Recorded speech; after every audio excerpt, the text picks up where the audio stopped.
My name's Capral Carrillo. I'm 29 years old, and I'm going to talk to you about a couple things that I think shaped me and who I am today and how I live my life and what I believe in. So I grew up an only child. I work in healthcare, and I grew up around my father's side of the family, who are Native American and are tribal members of the Tule River Indian Reservation. Firstly, I would like to talk about growing up as an only child. Reflecting on this topic makes me think about when I was younger and how I am now as an adult. Whenever I was younger, I was very shy, I was timid, I was to myself, and I think that was because of my mother's parenting style. She was very protective.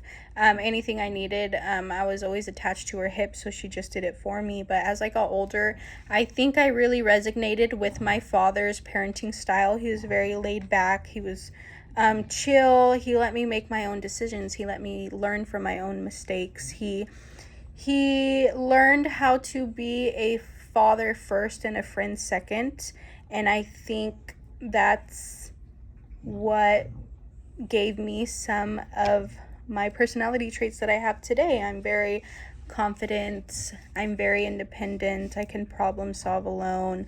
And it also gave me a good bond with them. They've been married for about 28 years, and it was always a healthy relationship. So it was always very easy to come to them or talk to them about anything that I needed. Secondly, I wanted to talk about working in healthcare. I've worked in healthcare for about 7 years. I started at the age of 22. I started working as an EMT. I worked as an EMT for about 5 years, and then I moved to the emergency room. I've worked there for about 2.5 years. Working in EMS, I think very early on I learned how to become emotionally numb.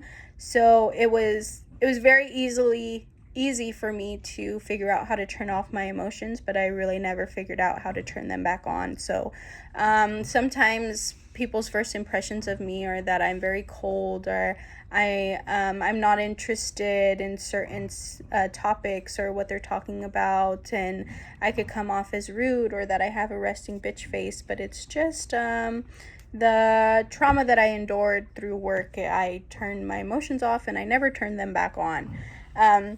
And I also learned to isolate myself, but I think that came with being an only child. So it was easy for me to come home from a very traumatic situation and just be by myself and not talk to anyone. But something that I have learned and something that I actually enjoy doing is journaling.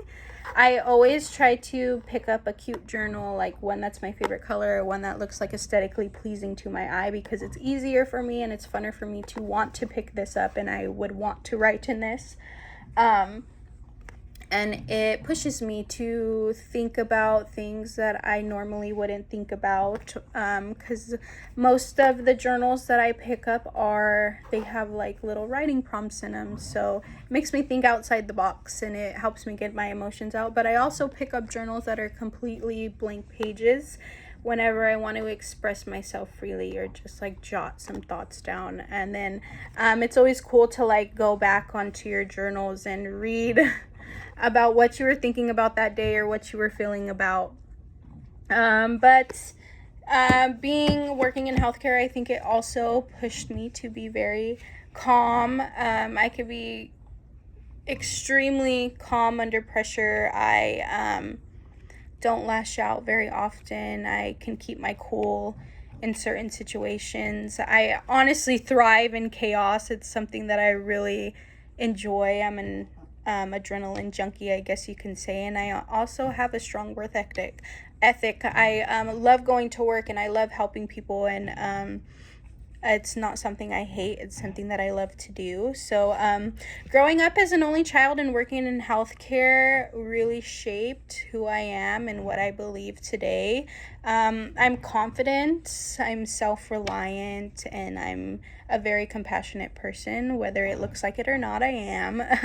And writing in my journal and talking to my parents is something that really helps me get through tough days. So thank you.